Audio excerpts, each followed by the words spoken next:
Section 345 prohibition of private money lending act 2007। मैंने इसके ऊपर एक मुकम्मल वीडियो भी बनाई हुई है, आपको ये मिल जाएगी।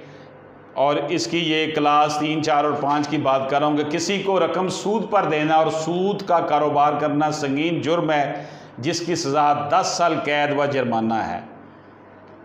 हमारा दीन सूदी रकम देने और लेने की मुखालफत करता है, हत्ता कि ये कहा गया है कि सूद का कारोबार करने वाला जो है वो अल्लाह पाक से जंग करता है।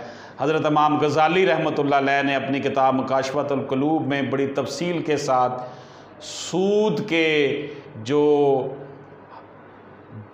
इसके नुकसानात हैं उसके ऊपर रोशनी डाली है। ये माशी और समाजी तौर पर माशरे का जो है वो धड़न तख्ता कर देता है। बहरहाल section 345 prohibition of private money lending act 2007 के तहत किसी को रकम सूद पर देना और सूदी कारोबार करना संगीन जुर्म है, जिसकी सज़ा 10 साल कैद व जुर्माना है।